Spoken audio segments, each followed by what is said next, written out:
Cette vidéo complète la leçon e-learning, formulation et fabrication de la solution hydroalcoolique. Cette vidéo fait référence à la procédure suivie par les hôpitaux universitaires de Genève, centre collaborateur de l'OMS pour la préparation et le contrôle qualité des solutions hydroalcooliques OMS. Il est généralement conseillé d'analyser le premier et le dernier flacon rempli ainsi que un ou deux flacons intermédiaires du lot fabriqué. La procédure de dosage est disponible sur la plateforme PharmEd à l'adresse internet suivante www.pharm-ed.net. Le dosage de H2O2 est effectué par une réaction d'oxydoréduction par l'iodure de potassium en milieu acide. L'iode libéré est dosé par une solution de thiosulfate de sodium 0,1 N. Ce test est recommandé pour les établissements ayant à disposition du personnel qualifié et formé, ainsi que le matériel nécessaire pour obtenir des résultats fiables.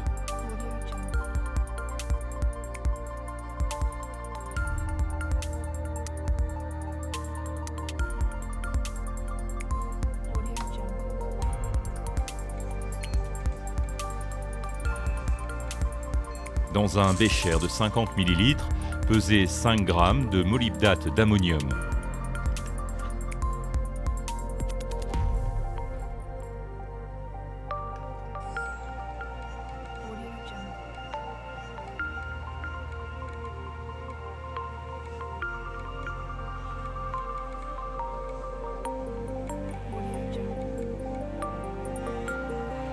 Ajoutez 30 ml d'eau distillée.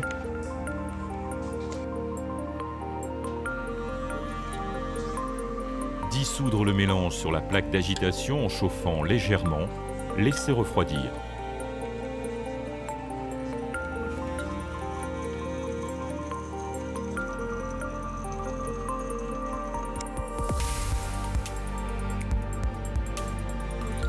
Ajoutez quelques gouttes d'ammoniac dilué R2 pour ajuster le pH de la solution à 7 et contrôler à l'aide de papier pH.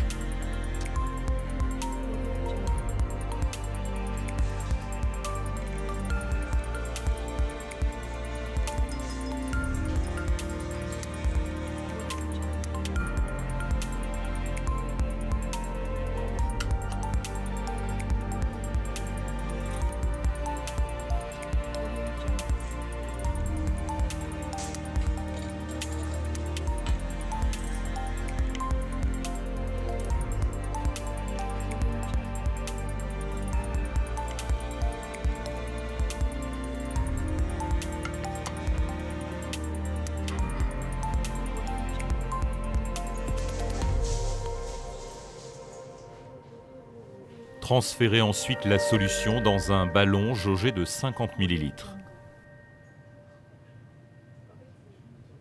Puis complétez le volume jusqu'au trait de jauge avec de l'eau distillée. Fermez le flacon, puis agitez pour mélanger la solution. Il est important d'étiqueter le flacon avec le nom de la solution et la date de préparation avant de passer à la préparation de la solution suivante.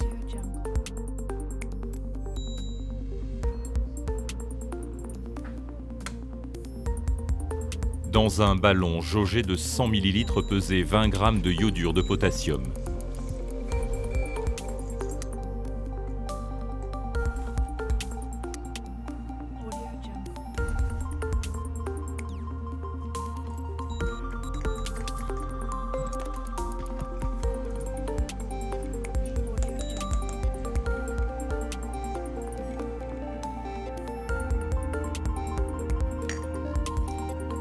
Avec de l'eau distillée, rincez l'entonnoir pour s'assurer que toute la poudre est tombée dans le ballon, puis complétez le volume, environ aux 2/3. Fermez le ballon et agitez pour dissoudre correctement la poudre. Puis ajustez à 100 ml au trait de jauge avec l'eau distillée.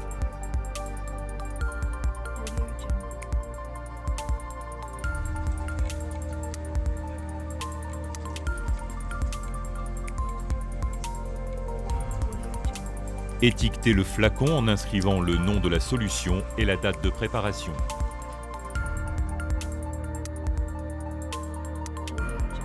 Les 2 réactifs préparés peuvent être conservés durant 1 mois.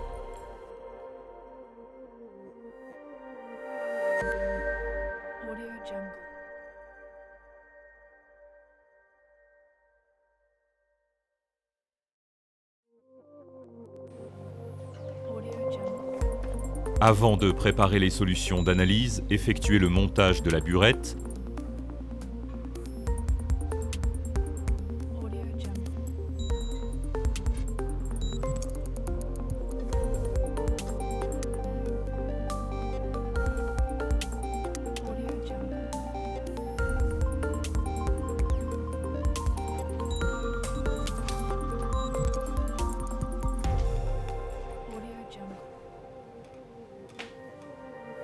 vérifiez que le robinet est bien fermé.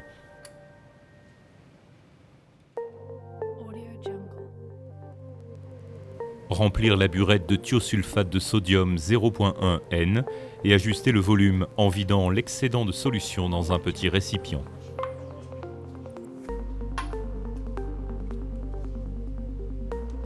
Pour préparer l'échantillon d'analyse, introduire dans un bécher de 100 ml les quantités suivantes de produits et réactifs. 20 ml de solution hydroalcoolique à analyser,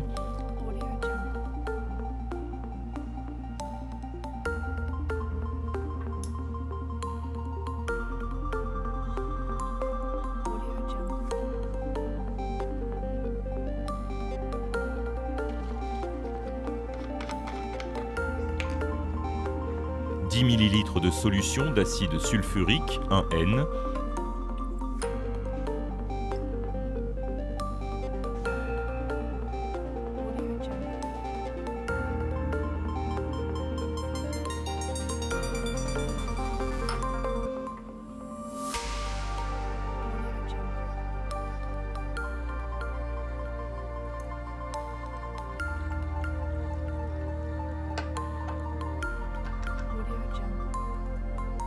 0,25 ml de solution d'ammonium molybdate R2,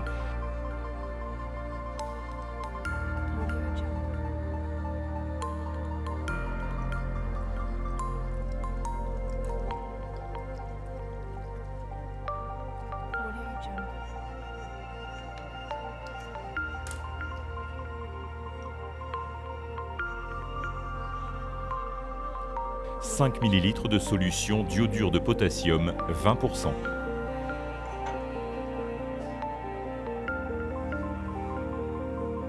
Ajoutez l'agitateur magnétique afin de mélanger la solution durant toute la durée du titrage.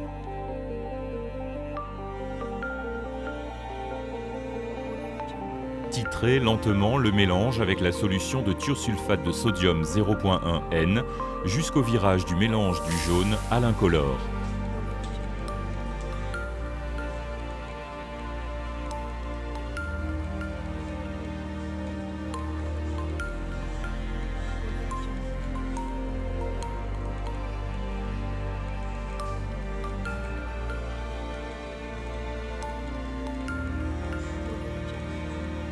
À la fin du titrage, relevez sur la burette le nombre de millilitres écoulés pour la réaction. Inscrire le résultat dans un registre conservé au laboratoire afin de garantir une traçabilité.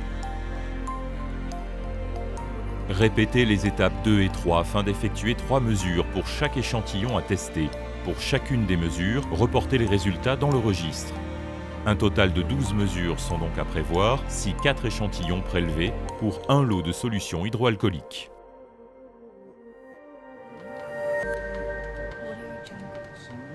La moyenne des 3 mesures est utilisée pour calculer la concentration en peroxyde d'hydrogène dans l'échantillon.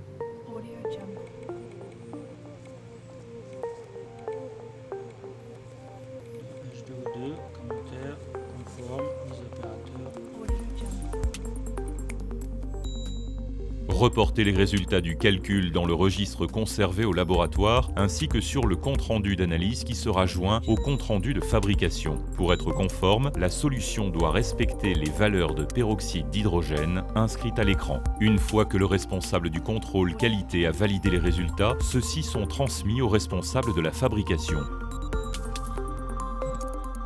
La libération du lot et sa mise en stock pourront être autorisées par le responsable de la fabrication au minimum 72 heures après sa production, si la solution est conforme aux exigences, si les comptes rendus de fabrication et d'analyse sont dûment remplis et signés par les responsables.